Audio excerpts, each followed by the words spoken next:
Bienvenidos, señoras y señores, to another episode of the Bleed Lows podcast. This episode of the Bleed Lows podcast is brought to you by BetOnline. BetOnline is your number one source for all your summer sports this season, from Major League Baseball to golf, NBA, and NHL playoffs. All the latest stats, news, and scores are available to follow all your favorite teams. Get the latest odds and lines, including the latest team matchups, player props, and odds. Just about every sport out there. So head to the website today or use your mobile device to get in on the action. Bet online, where the game starts. ¡Cúbole, sangrones!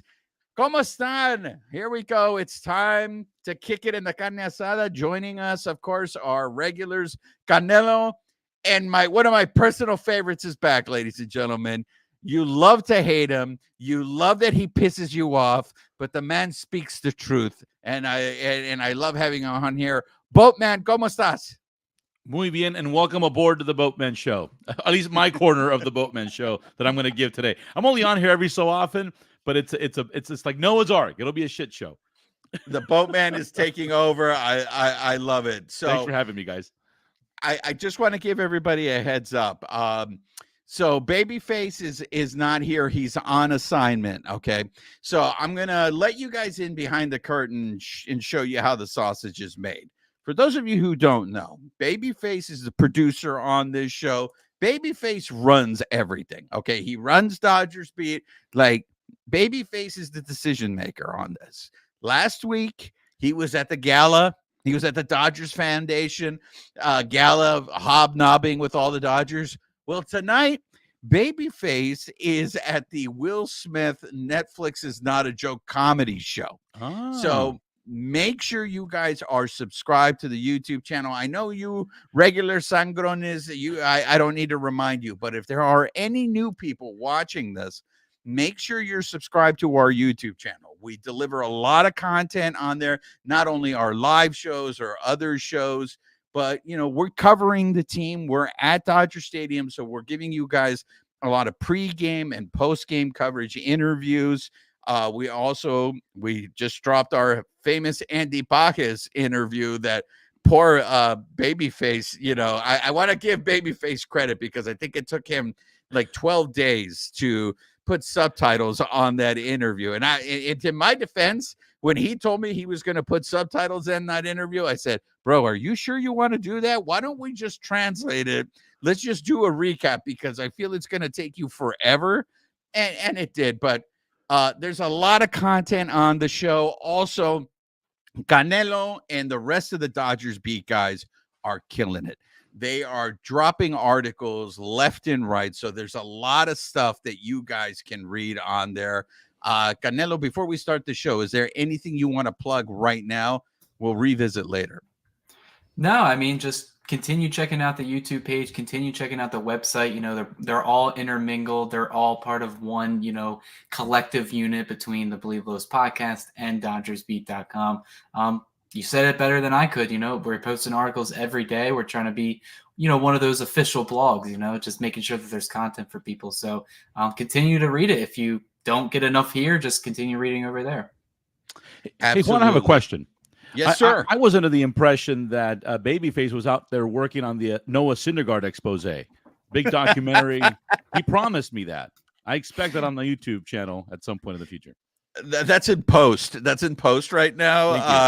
As you could see how we struggled with subtitles, the Noah Syndergaard has a lot of footage. So that one was harder to edit there, Boatman. All right. All right, guys. So I know just a few weeks ago, it was Chicken Little time and the sky was falling. The Dodgers had lost 6 out of 9 on their previous homestand. And now, keep me honest here, Canelo. What is it? They've won 13 out of their last 15? Yeah, they're winning baseball games. You know, like you said 2 weeks ago, a lot of Dodger fans they thought the sky was falling. You know, the offense, they weren't hitting with runners in scoring position. Seemed like the pitching wasn't going deep into ball games. The bullpen was blowing leads left and right. And, you know, they were kind of stumbling there for a little bit. But ever since that road trip kind of started in D.C., up until this point, they've been probably playing their best baseball collectively of the entire season. And there's a bunch of reasons why that we'll definitely go into throughout this entire live. I think the biggest reason is just that the starting pitching, something that me and Juan have heavily criticized, that they weren't going deep into ball games. Now they are. There was only 2 games in this entire span since back in DC where they didn't go more than 5 innings pitched. And then one of them was Walker Buehler, who debuted on Monday. And then the other one was James Paxton, who I got to see for 3.5-hour game.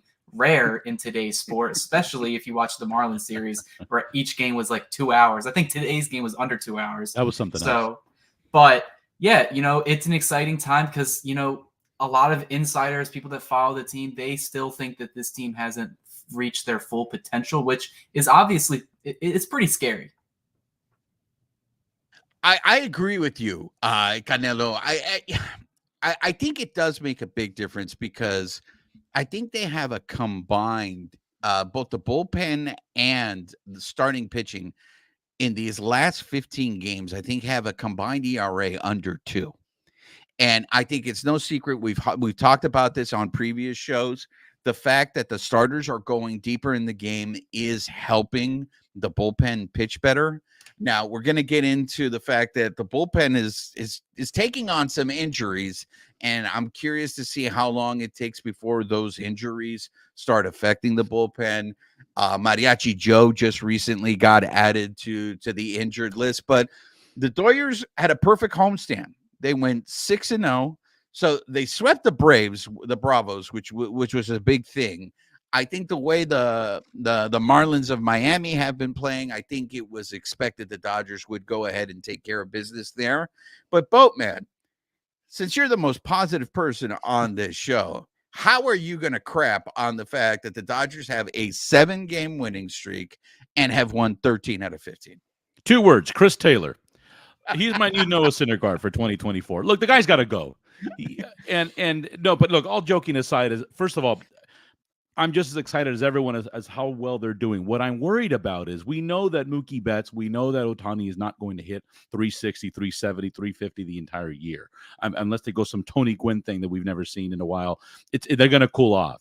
And so my worry with this team is the same, is unless those 2 or 3 guys at the top are super red hot, when they cool down a little bit and come back down to earth, if that bottom part of that lineup, those bottom 2 or 3 hitters there at the bottom are not keeping up their own weight, we got a little bit of an issue. And so right now, I have to say, one of my most exciting things to watch this year has been, one, Andy Pages, who I think has saved the day for this team. It really, really has. You needed that. You needed to infuse that in that lineup. It's made all the difference here in these last few days as well. And Teoscar, man, he's on track, I think, to have maybe a career season. That's insane. And I give it up to the guy, because you come to LA, from Seattle. It's a lot of pressure to win here, and he's taking it on, man. He's enjoying himself. He's owning that role where he in the middle of the order there, and he's doing a great job.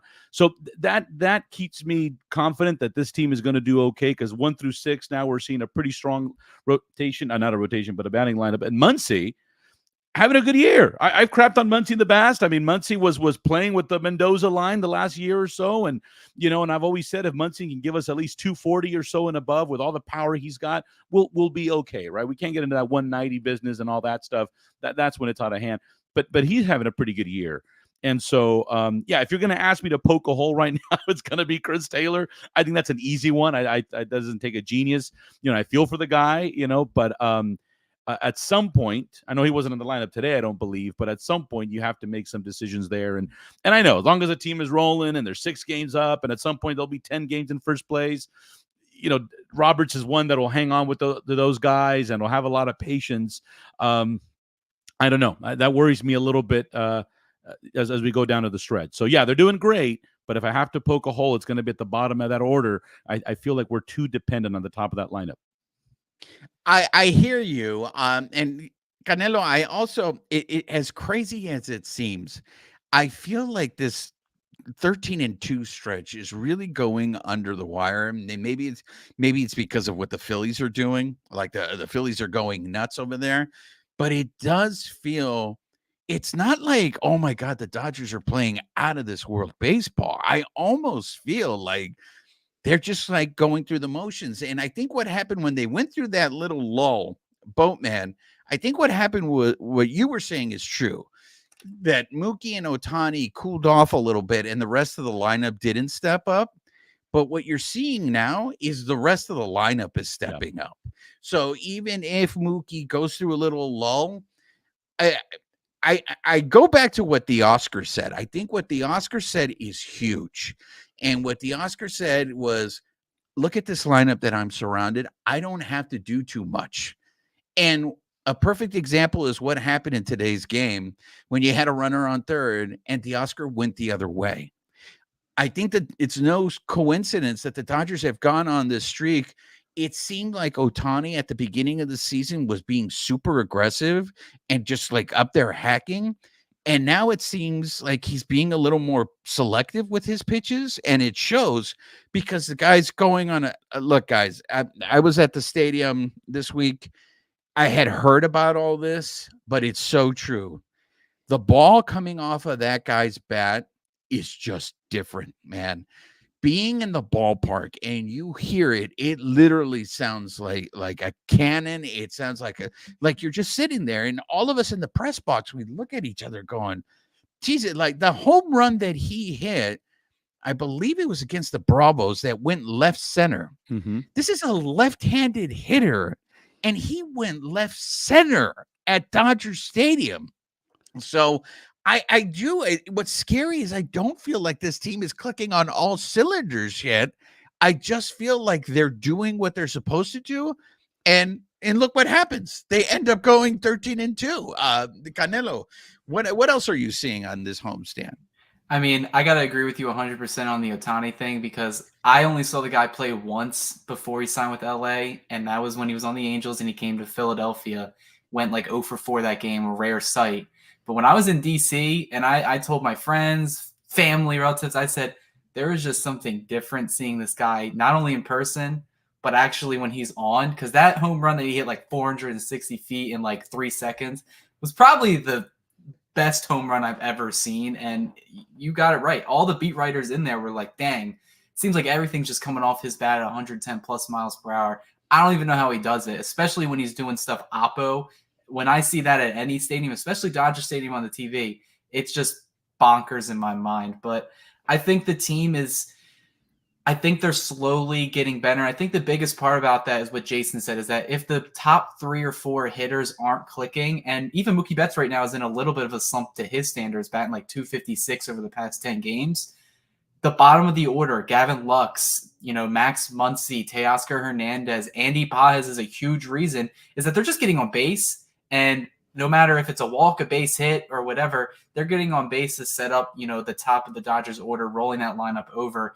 I think they're also just striking out a lot less these past 15 games. They still are top like 3 in the league in strikeouts. They may even be number 1. I didn't check today. But I just think their approach is different, and I think that goes a long way. And I think the starting pitching has been going as deep into games because it just seems like the offense is just giving them a lead and making them comfortable. And these guys, the way they're pitching, they're just pitching as pitchers. It doesn't seem like they're trying to overpower guys. I feel like every time when they enter the 6th or the 7th inning, they're at like 70 pitches. And it's like, all right, if we were like 5 or 10 years ago, like maybe they would go the full 9 innings. I thought Yamamoto could have went all 9. I thought Glasnow probably could have went at least 8. Yeah. Like these are things, they're just trying to get outs, and they're pitching very efficiently right now.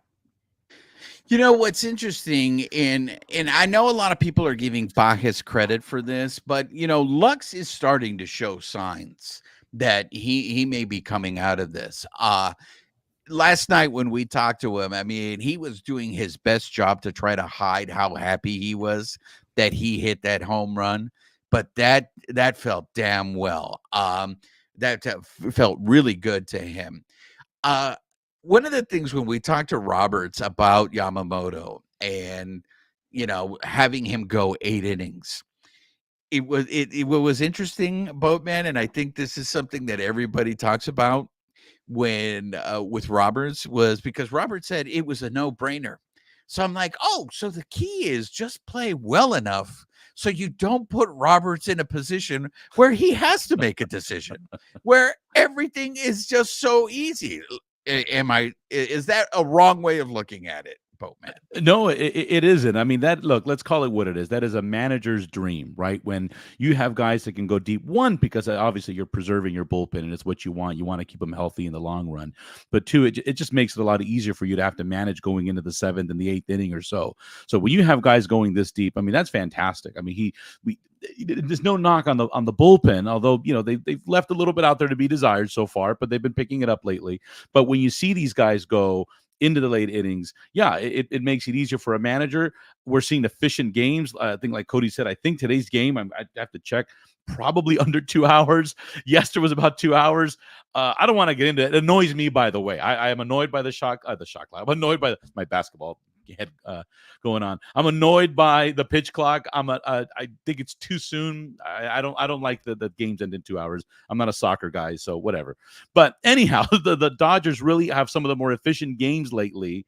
And I think it's why. I mean, they come in, they score runs very quickly, but also the pitching staff is just, I almost feel, though, when I'm watching the other teams, I feel like they're pressured to swing at the first pitch. I'm seeing other teams almost being overly aggressive against the Dodgers over the last week or two. I don't know if that's just me, but I'm noticing that they are very eager to get on there, and they're quickly getting into ground outs, pop-ups, and we're eating up those innings very, very quickly. I think from a Dodger perspective, we're winning, and it's working out great. It's efficient. I think it is a manager's dream to see them going deep into the game. Well, that's exactly what happened in the Marlins series. The Marlins series, these games were like barely over 2 hours. Yes, the businessman special today was under 2 hours, but it's because those Marlins players, man, they don't need a pitch clock. Like those, they play like a bunch of Dominicans where it's like, we don't walk off the island, we hit our way off the island. And I do, especially with Yamamoto, I think the book is because this guy, there was a stretch in that game on Tuesday where he threw 20 strikes in a row. So when a pitcher is throwing strikes like that, these hitters think, hey, you know what? We got to go up there hacking, because if I don't, I'm going to be down 0-2 really quick. And this guy's got other stuff that he can throw at me. And the best pitches I'm going to get in that at bat have already gone by. So the Marlins definitely helped in this situation. But I just, for me, what's going on, and I didn't get a chance to ask Roberts this, is now that we are in May, are we entering that stage of the season where Roberts is okay stretching out these starters now? We are no longer at the point where, well, they haven't been built up yet.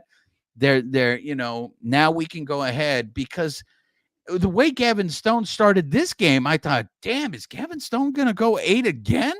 Because he was averaging almost a little more than 10 pitches an inning. I mean, Gavin Stone to me has been such a great surprise. Canelo, before we go to the Kershaw update, I do want to get your thoughts on what Walker Buehler did, because he is another piece to this puzzle. What did you see from Walker Buehler? I don't know if what I saw is right, because all fair, when I texted you guys, I was like, is that Walker Buehler saying 91? I think I was too far away from the TV. Then I started looking at the advanced stats, and then I got a little closer and I saw what was happening. I think all in all, I was kind of on the along the lines of what I thought he was going to do. I said a couple earned runs, probably 4 innings pitch.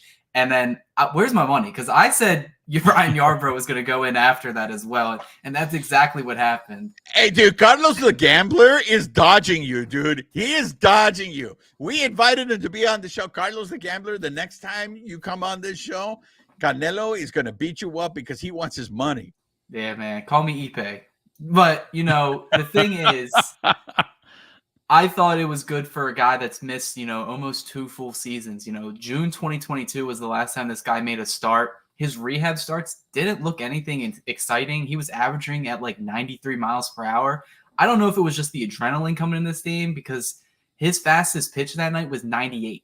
I did not expect that at all. He averaged 96. If that's the Walker Buehler we're going to be getting, we may have to start rethinking, like, hey, if this is a guy that can, average at 95, 96 miles per hour, and he grew how to pitch to pitchers using his all speed, not trying to blow away guys, he may be the old Walker Buehler. It's really just going to take some time. I know there's going to be some peaks and valleys with him this season, but if he can tune everything up come October, we're talking about this guy being the Dodgers' like fourth starter right now. And then that's not even beginning to talk about Kershaw, who we'll go over next. Like, he probably will be in the rotation just because, he's been on the team the longest, and I assume they're just going to give him a spot anyway, regardless. So we're talking about a guy, Walker Buehler. He looked good. I know it was a struggling Marlins team. He has a little bit of a test this Sunday coming up against the Padres, who we all saw, and I've stated that they are a good offensive unit. And now they add one of the most pesky hitters, no matter if you want to say he's overrated or underrated, and Luis Ariz, who's just a guy that can get on base.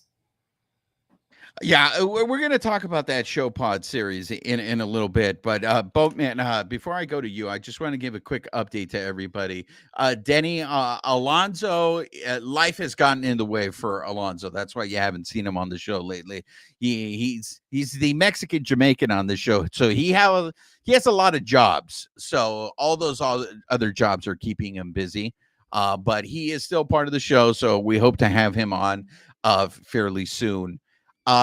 Boatman, one of the things that I'm curious your thoughts also on Buehler, because we have to be patient with Buehler, and I know that everybody was so optimistic from what they saw in that Marlins game. The fact that he went 4 innings, his velocity on his pitches. I think there were a lot of people were encouraged. I feel the umpire helped him out a little bit in some of those cases, but hey, we'll take it. I am curious what's going to happen when he faces a better team, because he got hit. I know Bacchus. I know people think he should have caught that ball, and maybe his numbers look better. But what did you see with Buehler? I think I saw with Buehler what you would expect. I don't. This is going to sound bad.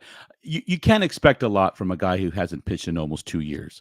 And I think if you're management, if you're Dave Roberts and you're everybody, whatever you can get out of the guy that's decent and above, it's going to be a win. It's very difficult. Everybody comes back from these type of surgeries and these type of ailments very differently. I think whatever the guy can give us, I don't expect him to be an ace this year. To give us maybe number 1 or 2 or even the 3 type of stuff. But I think, like Canelo said, if he stays on track, he could be a number 4 or 5, or maybe a reliever that we could bring out of the bullpen come the postseason, if that's what he can give us, right? It may show that he may not be able to give 5, 6 consistent innings. Maybe he can only go 2 or 3 strong innings. Then we maybe reevaluate how we use him as we get down the stretch and into the postseason. So for me, it was just great to see him out there. I think fans enjoyed it. I think the team enjoyed to see him out there. The guy he looks like a bulldog, to be honest with you. Not to take that title away from Oral, but he really reminds me of that. I mean, he is a guy out there. He's tough. He has a lot of poise, and he's been tested. He's been in the postseason before. I mean, we can't forget, even though it's been a couple of years, in the short time that he was with us, boy, he got tested and in high pressure situations. So I'm very confident that he's going to come back to give us a pretty decent year. I don't know if it's going to be what we saw a few years ago quite yet. Maybe 2025 might look different. Then again, he could surprise me, right? So I'm going to lay off the guy a little bit this year, because it's hard to come back off of that. But I think what we saw was what was to be expected. Maybe a little bit of rust. We'll see what happens this weekend. But hey, maybe all he needed was a game or 2 under his belt. You might surprise us this weekend. I have a feeling he might. I'm going to predict he has a really good game this weekend. I don't know why, but a guy like him, he seems like a smart pitcher. He steps it up. He doesn't. He doesn't choke. I know no one likes to use that phrase. So I think he's going to step up this weekend. He might have a better game than what we expect. But I think kudos for the guy to make his comeback and giving us all out there.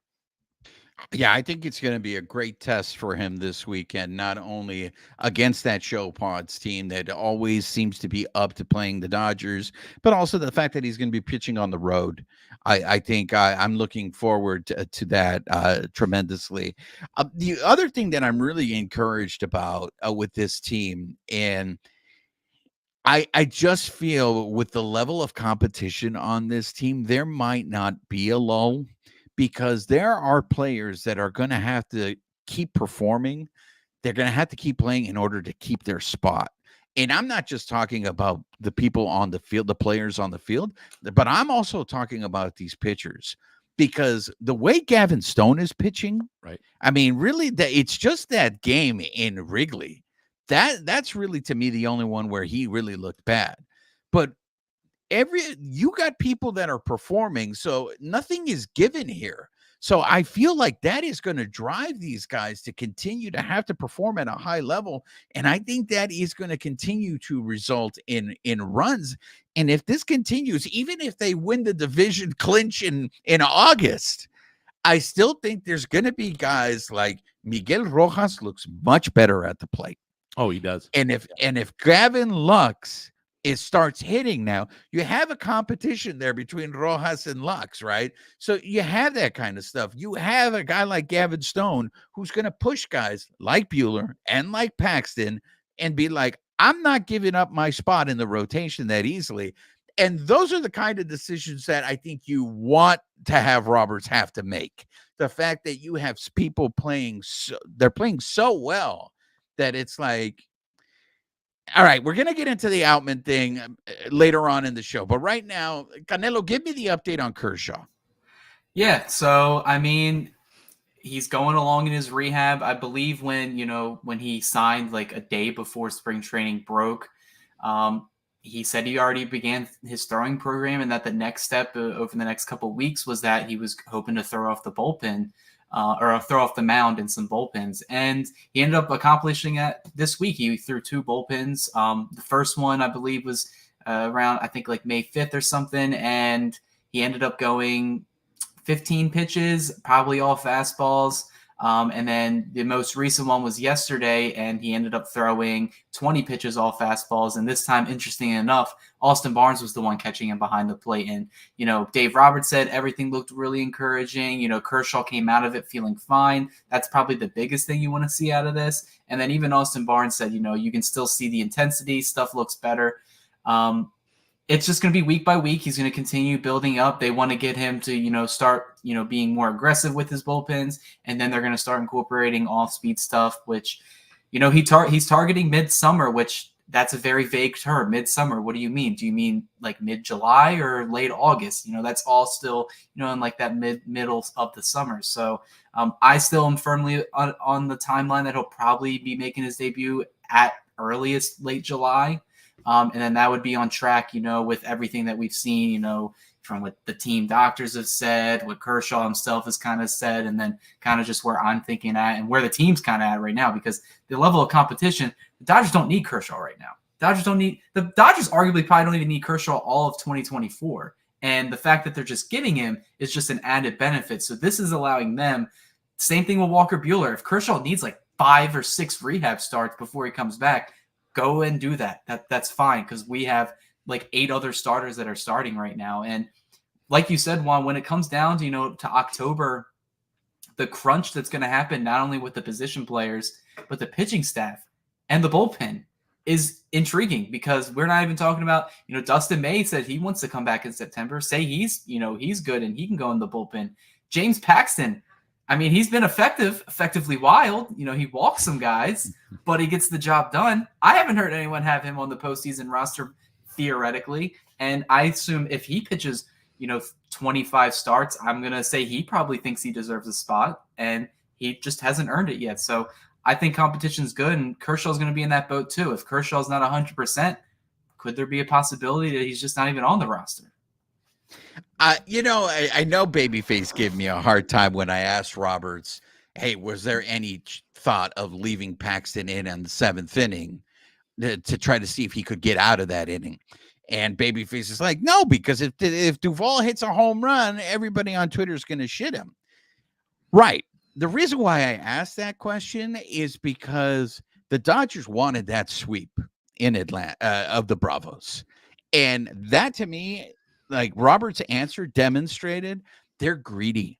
Not only do they want to win series, they want to send a message to everyone in the National League, especially to that Bravos team, who at the beginning of the year, a lot of people were picking the Bravos to be the cream and that of the National League.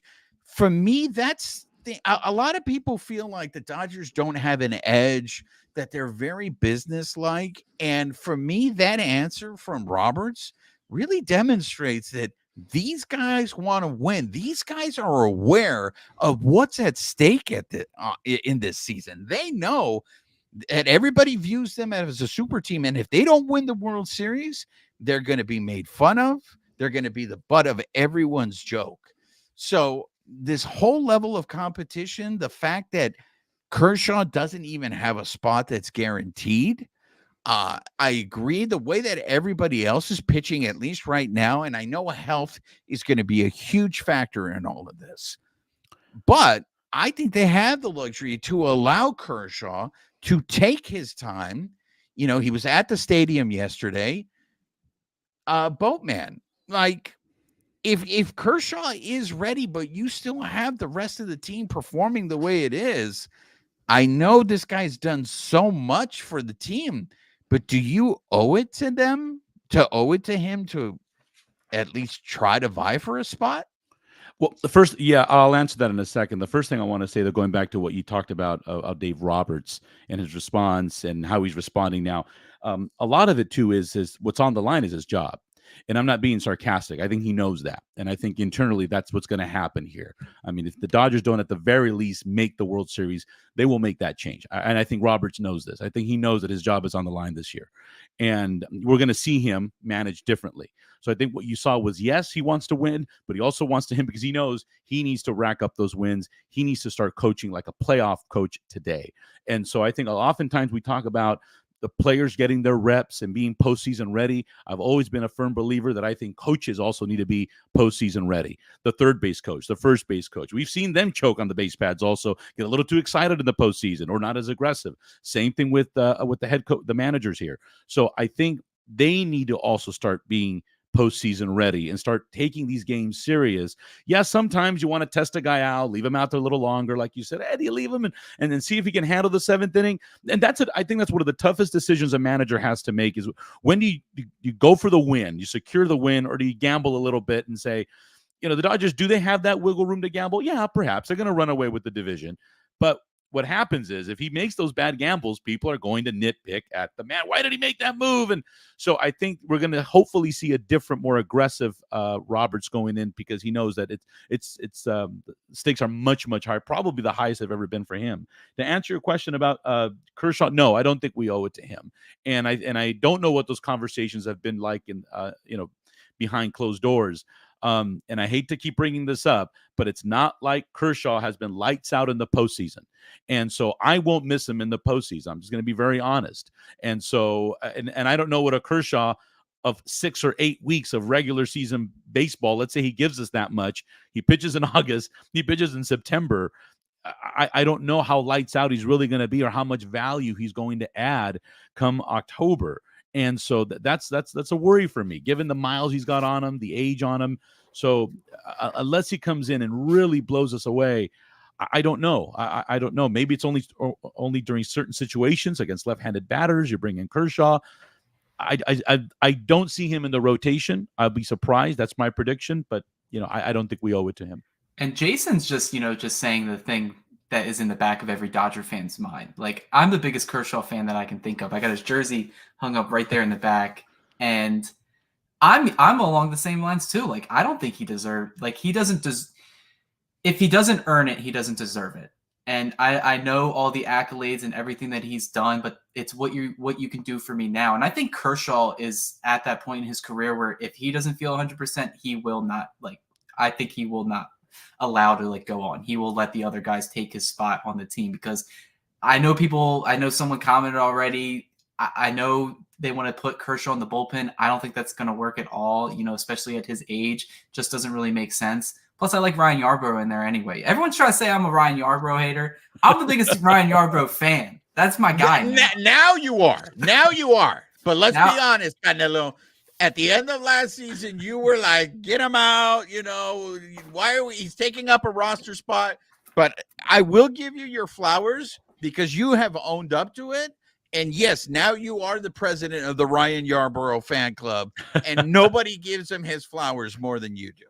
Exactly. And the Kershaw thing, it's more about legacy. I think the whole reason he returned was for his legacy. He mentioned he didn't want to go out the way he did, But on the other hand, I'm a little bit more confident if, say, Kershaw fully recovers and then he only has like a month and a half under his belt, he's probably going to be fully rested. And his shoulder, if it's ready to go, like they were talking to the Dodgers pitching coaches on Dodgers Talk yesterday, and they were just saying, if he was pitching with pain before and the way he should feel now, and he was being as efficient as he was then, like he should be lights out even at his age right now. But it's really just time will tell. And I like the starters we have now. I think Tyler Glasnow is the perfect playoff pitcher for this team right now. He is a power pitcher, probably the best pitcher that we've had since, prime Walker Buehler in 2021 and 2020. So, like I said, I don't think it's given, but we'll see what happens. Yeah, I mean, to me, I can see him getting some starts in the summer when he's ready to come back, just because of the fact if, Bobby Miller comes back at that point, they're going to start resting these guys. The Dodgers are going to get creative with the rotation to make sure that these guys get the rest so they are fresh for the postseason. But once if everybody stays healthy, that's the magic word again. Everyone stays healthy. This is going to be interesting. I just brought it up because of the fact that Kershaw threw a bullpen this week. And then one of the most fascinating things was when I was I was on the field on Tuesday when Shohei was throwing, because, it's mandatory. If Shohei throws, we have to have footage. We have to record him throwing a baseball. I'm sorry. I didn't mean to offend people, but it is my obligation as a red-blooded American that if I see Shohei throwing a ball, I need to record it. So I recorded it, but what I didn't show you guys was at the end of that video, Kershaw was coming out of the bullpen and he was watching Shohei throw. He was watching him warm up. So I know that there was an article written on Dodgers Beat by Stephen Webb.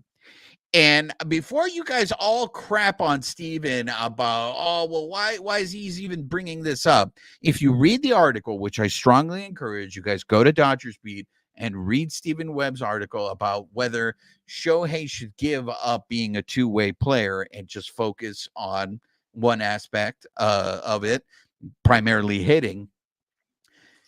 Stephen wrote that article in response to what Brian Kenny said on MLB Network, on the MLB Now. So if you guys want to be pissed at anybody, be pissed at Brian Kenny, because Brian Kenny is the one that came up with this idea. And so here's Brian Kenny's rationale as to why Shohei should give up the two-way player aspect. The season that Shohei is having so far right now, if he keeps this up, he is going to have the best season of any DH in the history of Major League Baseball. So that lends yourself to think, well, if Shohei just focused on hitting, could you imagine, like he's doing this now, and it doesn't even seem like he's clicking on all cylinders. If he can do that, maybe he should just focus on hitting. The other argument that Kenny was making is, if you allow him to pitch, you run the risk that if he gets injured, you're going to lose that bat. And I get that, okay? I get what Brian Kenny is saying. I'm going to start off first with saying this. I think this is so premature. It is so premature to have the guy is going to turn 30 years old right now. Okay. If you look at what Shohei has done, the 2 years that he won MVP in 2021 and 2023, here are his numbers. And this was when he was both pitching and he was hitting. Okay. He hit 257, 46 home runs, 100 RBIs. His ERA was 3.18. And he threw 130 innings. In 2023, when he won his second MVP, he hit 304, 44 home runs, 95 RBIs. His ERA was 3.14. He threw 132 innings. Okay. Those are the years that he won MVP, and he did both. He both hit and he pitched. The numbers are almost identical. That the guy just produces. Why would you not? There is nothing, and I get it. He's coming back from an injury, But at this point, there is nothing that leads me to believe that he can't do this again when he pitches again, that it's not going to affect his offense. And look, 130 innings, I think that's the Dodgers would love that.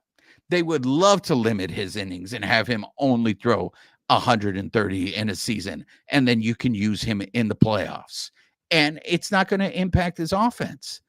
And we haven't even talked about 2022.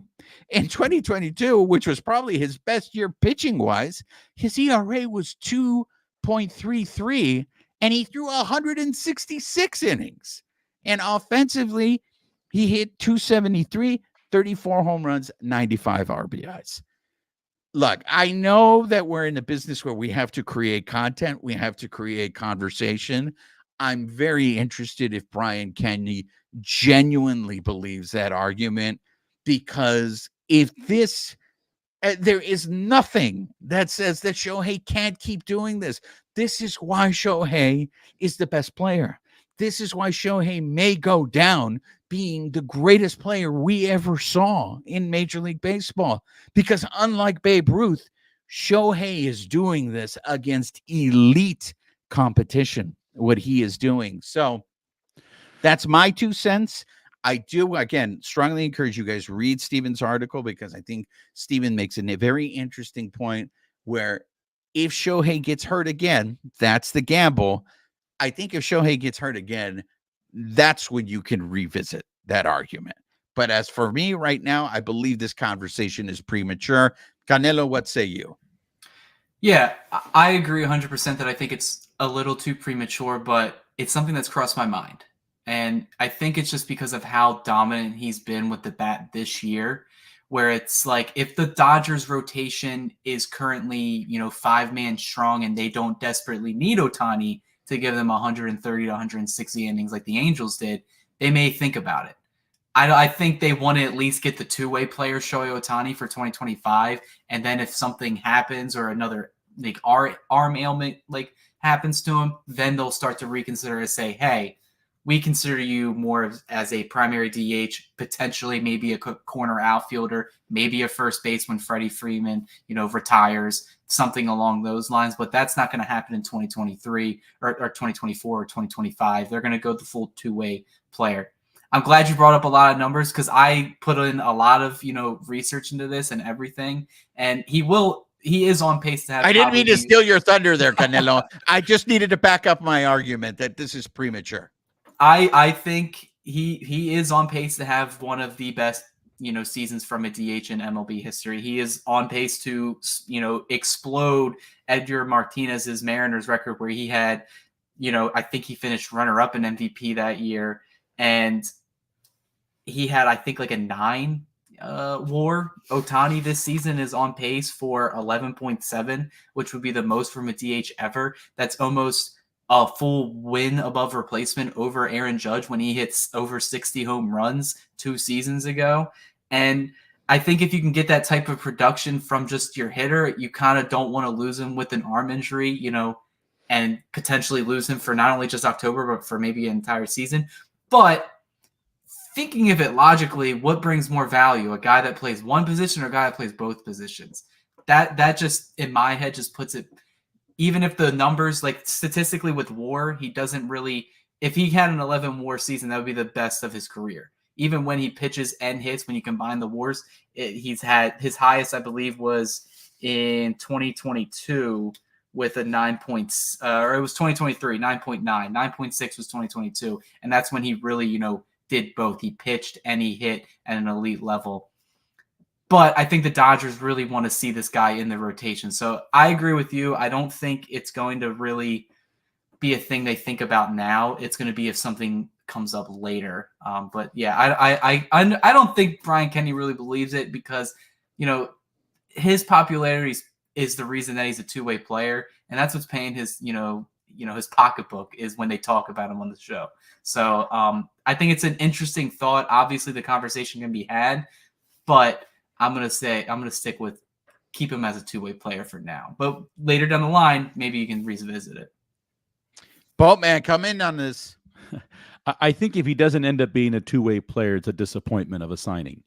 The Dodgers didn't pay, and Toronto wasn't willing to pay, and no other team that was in the bidding would have even thought of giving him the amount of money he was going to receive and that he did eventually receive. I don't care how good of a hitter he is, unless the guy's going to hit 400. And so the expectation is for him to do both. Now, if he can't, and there's injuries involved, and we're still dealing with this a year from now or so, then you're not left with much of a choice. Can you make an argument that perhaps he is going to have a better offensive year this year because he doesn't have to worry every fifth day, which is 20% of his time out there, about pitching? Yeah, you can make an argument about that. Now, I haven't looked at the data, but I'd love to see that maybe one of you guys, maybe Cody can do this for me one day, but I'd love to see what his batting average was and what his numbers were on days that he started.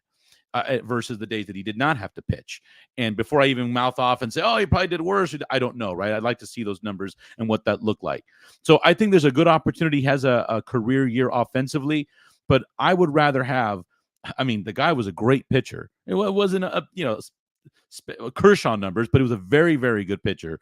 I'm willing to sacrifice a little bit of that offense to get another strong starter in your rotation, because the guy, just as a starter himself, if all he did was pitch, he'd probably get about $25 million a year with those numbers. What did Glasnow get? And Glasnow didn't have as good as numbers as Ohtani. Think about that for a second. So that's what you're getting when you have him out there. I think you have to have the guy out there. It's exciting, but it's also necessary. He's not just a pitcher. He's a very, very good pitcher when he's on. The last thing I'll say about that, he's on the wrong side of 30 already. I don't think we have many more years of seeing him pitching. I'd be surprised if he's still out there 4 years from now. I think we're only going to see about 2 or 3 more years of him up at the mound. And after that, it's just going to be Albert Pujols the rest of the way. I hope it's not that bad. But, when you sign these 10-year contracts when the person's on the wrong side of 30, Ohtani ain't going to be doing this at 38, 39. I might eat my words, 8 years from now, but I doubt that. And I think the Dodgers know that. You have a short window with guys like him and guys like Freddie Freeman as well. Freeman's not 18 years old anymore. And so you got a short window to win with these big contracts, because on the other side of 30, and to me, it's the next 3 or 4 years are crucial. The Dodgers don't come through with a couple of rings in the next 3 or 4 years, it's all for naught. You got to get them out there. One of the things also that I don't think Brian Kenny factored into this decision, and I want to make sure everybody is aware of this, is it's not the Dodgers' decision. It's Ohtani. I hate to bring this up to you guys. Ohtani does whatever the hell he wants to do. The Dodgers pay him. That's the extent, I will say. But if you guys haven't noticed the way, we try to cover this team as honest as we can. Well, at least I try to. Ohtani runs the ship. Ohtani talks when he wants to talk. Ohtani plays when he wants to play. So if Ohtani wants to pitch, guess what? Ohtani comes in there and he tells them, you paid me to hit and to pitch. I can now pitch. I am pitching.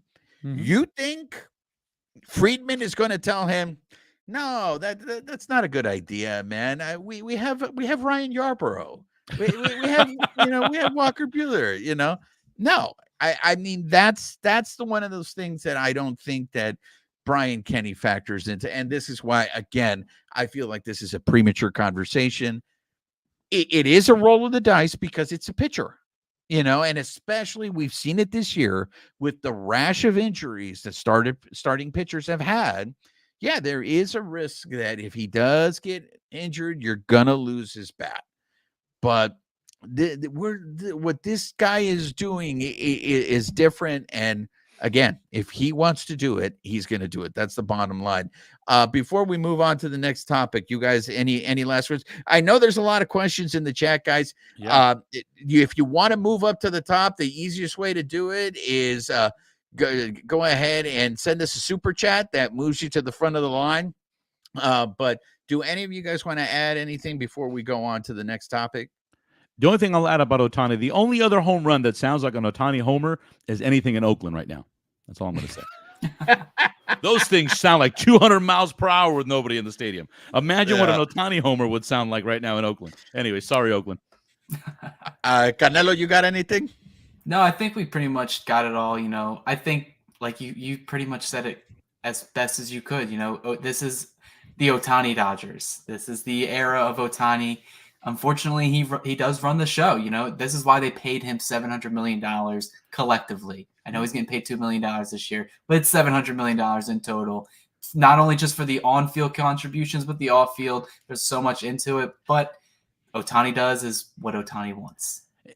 And can I add one last thing, Juan? Because I just thought of something. We said that, Cody, and just this conversation. And don't hate me, folks, here on the chat, but I'm putting my Lakers hat on for a sec. He's the Japanese LeBron. And I'm being honest. This is the Dodgers version of LeBron James. Now, I hope it doesn't end the same way. Ohtani doesn't want us to draft his kid. Right? But that's where this is headed. That's where this is headed.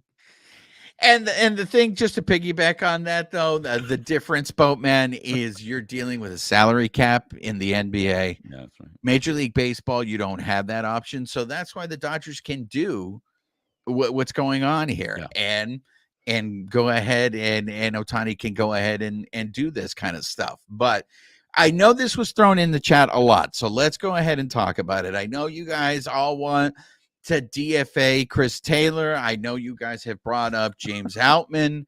I was at the stadium yesterday, and I saw Jason Hayward running around in the outfield. I saw Jason Hayward taking batting practice. One of the things that I overheard while I was at the stadium is a lot of this is going to depend on how Hayward's body reacts to this, because he's starting to gear things up, right? So I know that, oh my God, I'm totally blanking on the first base coach's name for the Dodgers. What? Help me out here, guys. It's McCullough, right? Clayton McCullough, thank you. Clayton McCullough, thank you. So Clayton McCullough had said, and I think this is the same thing they had said to Walker Buehler, was like, you're going to wake up tomorrow like you're in a car wreck. McCullough said to Hayward, it's like, well, let's see how you feel tomorrow. The good thing is right now, I think Hayward has time.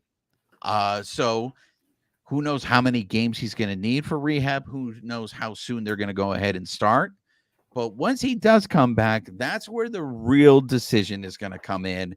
And that's the one that everybody wants to talk about. So let's do it. Roy Estrada, thank you very much, my friend, with a very generous super chat of $19.99. Roy Estrada, when Hayward returns, who is the odd man out? Canelo, let's go to you. Who is the odd man out? So I did a lot of thinking about it, just looking at, the way the team's built right now, who has options, who's available, who they kind of prefer to go with. And I think there's a few ways that they're going to go. And I think generally, if I'm putting my Andrew Friedman thinking cap on, this is what I'm thinking. If Chris Taylor and James Outman are still struggling, I imagine they're going to IL Chris Taylor in some way. They may beat his knee with a bat themselves just to put him on the IL so he can go figure it out. I don't know. They did it with Max Muncy. They've done it with a lot of their outfielders, in the past. Yasiel Puig got sent down. Jock Peterson got sent down. However, with Chris Taylor, it's a little bit different. They can't send him down just because he's been in the league for so long and with the Dodgers for so long. So they can't do the Jose Abreu situation that the Astros did unless Chris Taylor agrees to do it. And I don't think Chris Taylor will do that. I don't think he'll agree with it. I think as long as he's healthy, he'll try to want to figure it out at the big league level. So maybe a phantom IL stint for him. I think looking at it on paper, the one that's going to get option is James Outman. And that's kind of been the name that's going to go around. A lot of the Dodger beat writers are kind of hinting at that, is that if this guy doesn't figure it out, he will be optioned. Hayward will be activated. If Chris Taylor's put in the IL, I think they're going to give Miguel Vargas another shot. I think he's hitting extremely well in AAA. He started every single game in left field. And if he can, take over that platoon role in left, by all means, if he's hitting well, give him a shot like Andy Pages got. I think with this entire lineup construction, I think Pages is going to run away with center field. Jason Hayward's going to get right field, and Teoscar Hernandez is still going to play every day, switching off between right and left, depending on, what type of pitcher's starting and who's sitting and who's starting. I think they let James Outman figure it out in the minors. If he figures it out, he'll be on his way back up. If he doesn't and Vargas figures it out, that's the whole thing that we talked about earlier about like 40 minutes ago, is that competition. Your spot isn't guaranteed. And I think that's probably where they're going to go, somewhere in the middle of the summer. Boatman, come in on this. I'm going to make this easy. I 100% agree with everything Cody just said. I think he's spot on. He's absolutely right. Given the options you have and where everything stands, that's exactly what I see. The easy answer is say, well, Chris Taylor, but it's not that easy, right? You can't just let the guy go. It doesn't work that way. Outman, you can send him down, all that stuff. Outman has still more of an upside just because of his age and just because of the time in the league. And so I'd like to see more of him. I mean, let's not forget when he came on board, he was the Andy Pajes last year. Well, Andy Pajes he looks great and sexy right now. Let's see how good he looks in August. And if he starts hitting 230, 220, all of a sudden this whole chat's going to turn on him too. And so will I. So I think it's still really premature to tell, right? This guy just came out here. He's doing his thing. But we got to see what's going on. It could be Andy Pajes himself if he doesn't keep up these numbers. We've only seen him out here for a few weeks. So, but I agree with everything Cody said. I think especially come the postseason, you want a guy like Hayward out there. Now, Chris Taylor, I know he's come through, right? And he's come through in the postseason, but I'm worried that he's given us what he can just because of how low the numbers are. They're not even close. The guy's really, really struggling. And so it does put the Dodgers in like any other team that time of the year, puts you in a tough position. But I agree with Cody. Maybe, he a phantom IL stint or something like that.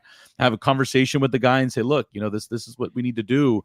Again, this is where I'm going to judge Friedman, where I'm going to judge Dave Roberts. And I keep saying, I've said this before, off and on the air, I don't want my managers to manage from the heart.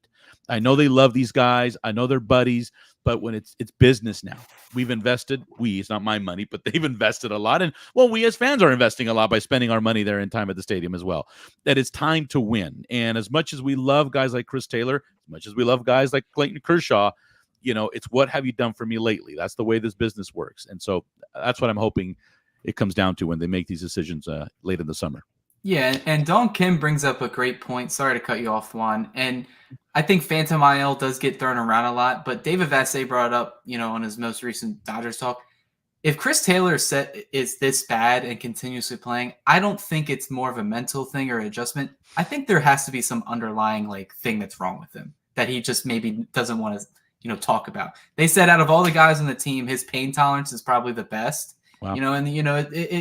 He shows it, his versatility. So I think if the Dodgers can find something that's wrong with him, they're going to put him on the IL for that reason. And they're going to say, hey, you have as long as you need to figure it out and you will get a spot. Because I know some Dodger fans throw around DFA or trade.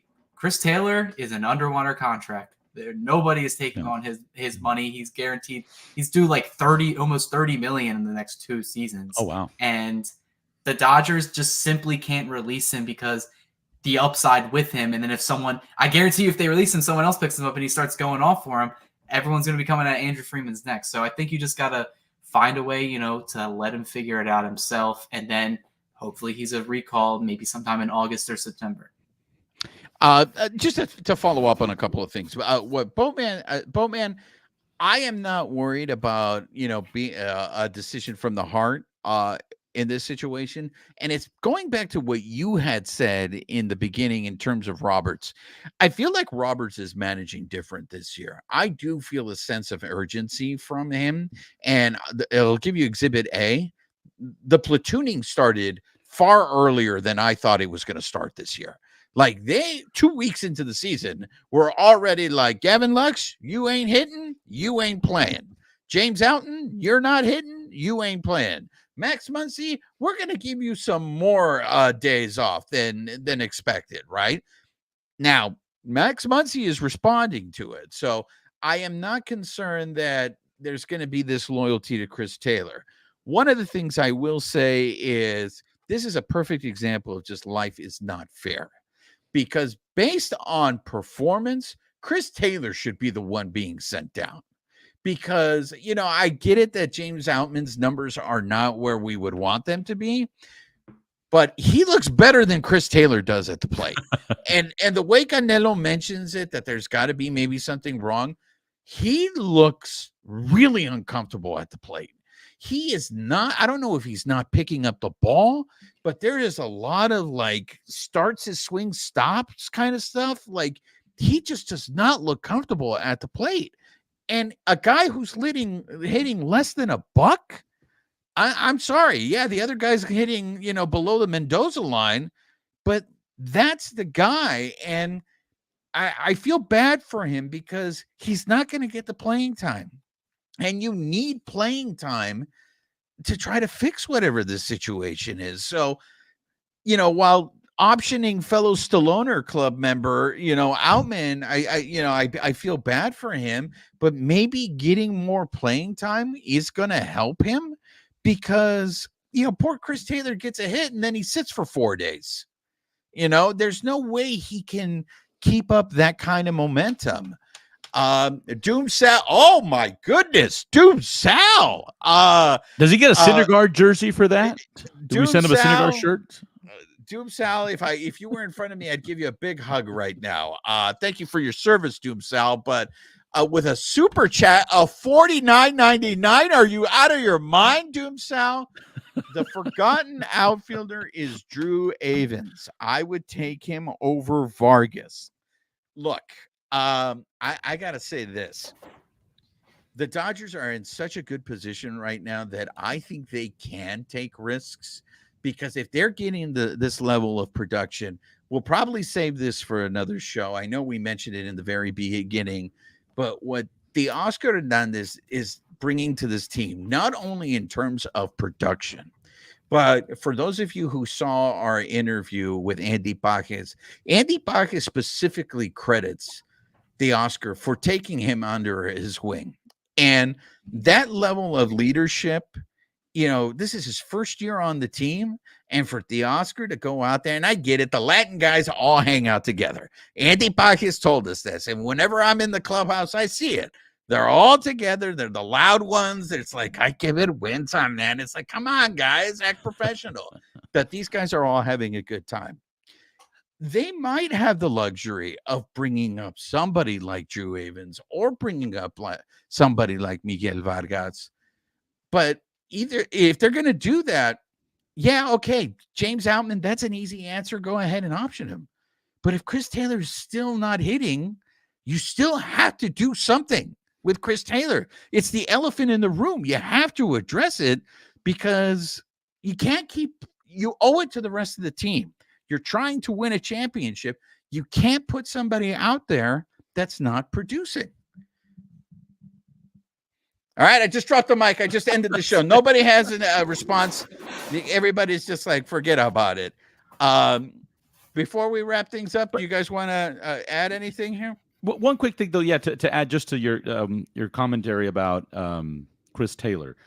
And I'm pulling this up, so I'm going to pretend that I know this from the top of my head. But 2020, yeah, 2022, he hit 221.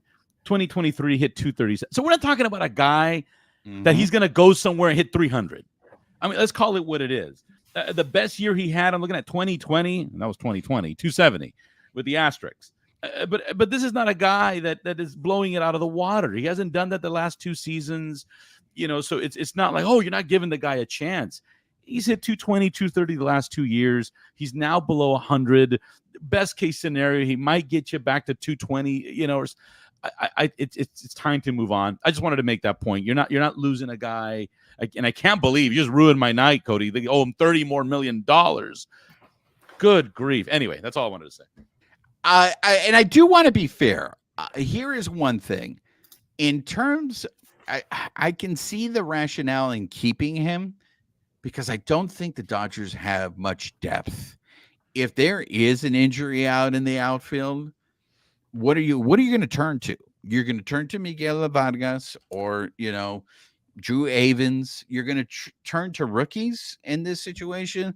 Again, for me, this whole season really just depends on health. So if you look at it that way, and I'm sure Andrew Friedman and the rest of the Brain Trust are looking at it that way because they are big fans of depth. And that is, we got to have Chris Taylor because if something goes left in the outfield, we have to have an answer. I think the Dodgers will go for an outfielder during the deadline. And I think that's what's going to happen. If I'm Andrew Friedman, I'm looking at that already, and I'm saying, I need another outfielder. I can't rely on this guy. I just can't. I can't hope that somehow he's going to step up if someone gets injured. So I think you do need to go after an outfielder.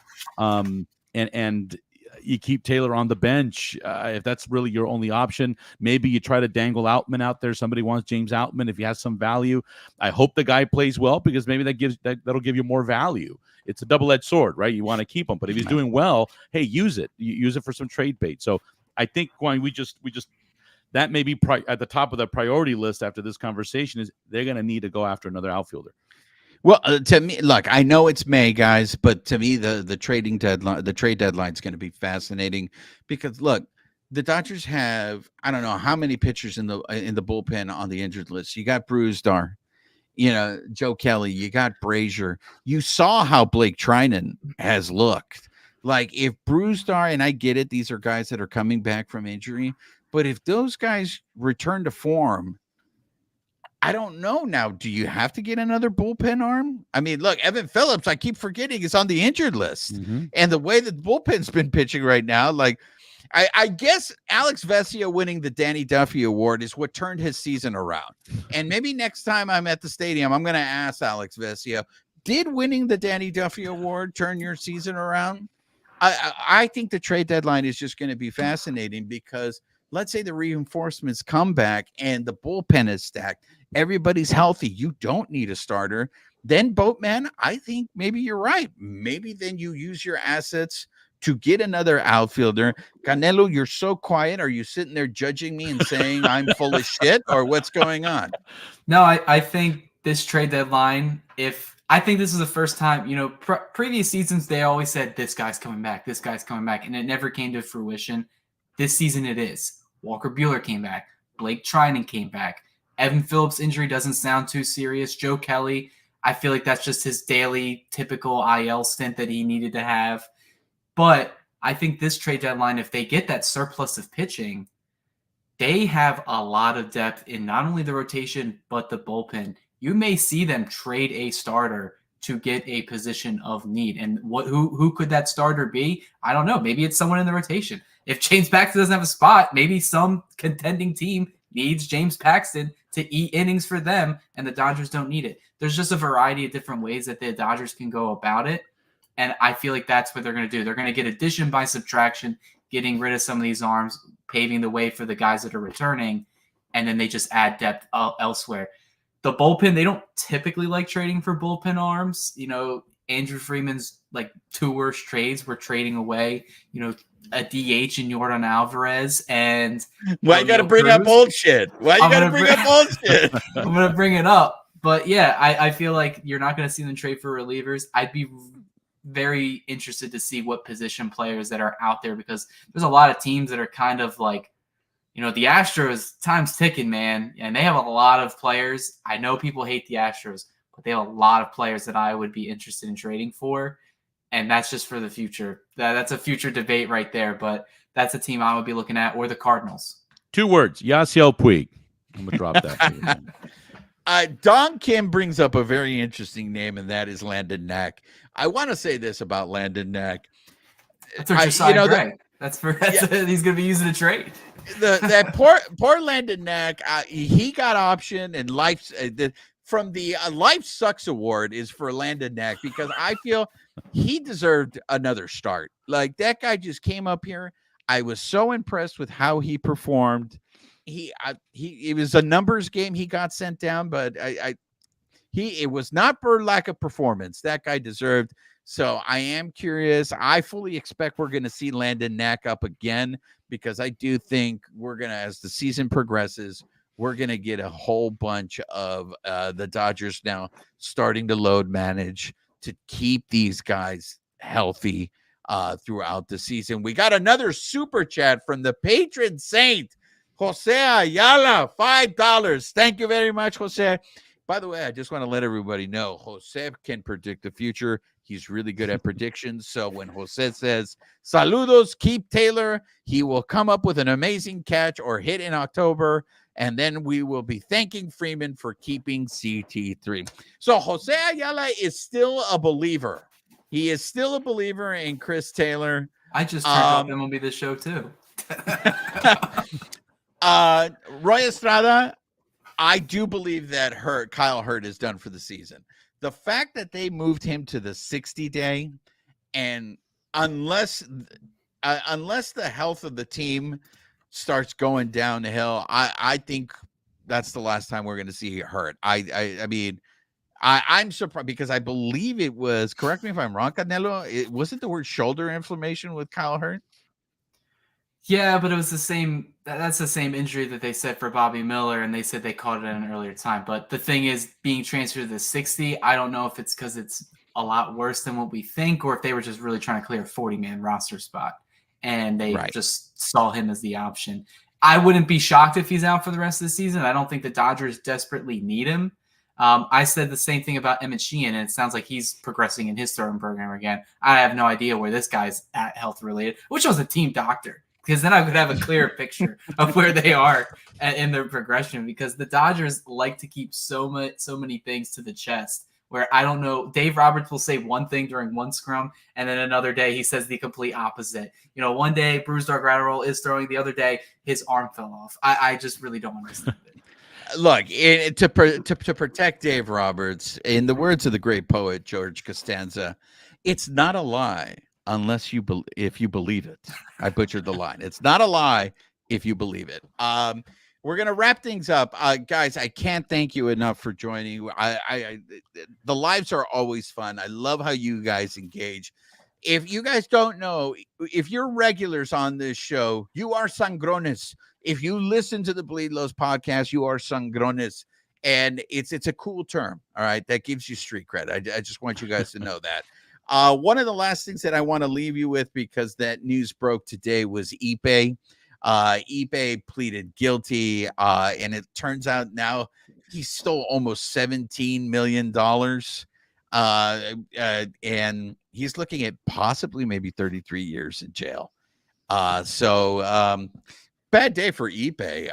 Michael Negrete, I guess for lack of, there's no creativity here, but it seems like the winner of the Danny Duffy Award is Chris Taylor. And that, how do you solve a problem like Chris Taylor? So we shall see. But if there are any new people on this live and you aren't aware of us, please, again, make sure you are subscribed to our YouTube channel. Hit that notification button. Give us a thumbs up.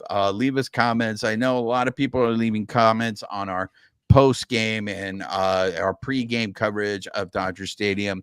And look, guys, we're not just out here talking out of our ass. We are trying to cover this team in the most objective way. We are credentialed media. We are at the stadium. We are in the clubhouse. And we travel. You know, Canelo traveled with the team. You know, Canelo was in Washington giving you guys the coverage. So we appreciate that you guys, listen to us or you watch our programming. We try to give it a little different spin, but at the same time, we try to be honest with you. Juan Ramos, you made me laugh right now. My mom used to call me Sangron all the time when I was a kid. Look, wear it as a badge of honor, Juan. Wear it as a badge of honor. Also, guys, make sure you guys are, going over to the Dodgers Beat website, because we have a lot of written stuff. So for those of you guys who like to read, look, Canelo writes like 15 articles a day and drops them. We have other writers there. So please, we appreciate all your support. I want to thank the Boatman for coming on the show. The Boatman always ruffles feathers, because the Boatman is not a ball washer. Like, the Boatman comes in here and he says it the way it is. Boatman, I want to give you the last words. Well, I definitely don't wash balls, for one. I had to come up with something there, Juan. Like, wait a second. No, look, you're right. You guys do a great job of covering. I just come on here to talk shit, folks. So let's not pretend I'm a journalist by any stretch of the imagination, or cover the way you guys do. In fact, I saw someone earlier on said, "Who the heck is this Boatman guy?" So just for full disclosure, I actually work for the Lakers, so I can't come on here and speak my whole truth there. So like, I knew I was going to get shit on for a LeBron comment, but no, always fun to be on here, always fun to add what I can, and you guys do a great job, and this was fun, so thanks, guys. All righty. So this has been another episode of the Bleed Lows podcast, and it has been brought to you by betonline.ag, where the game starts. Nos vemos para la próxima.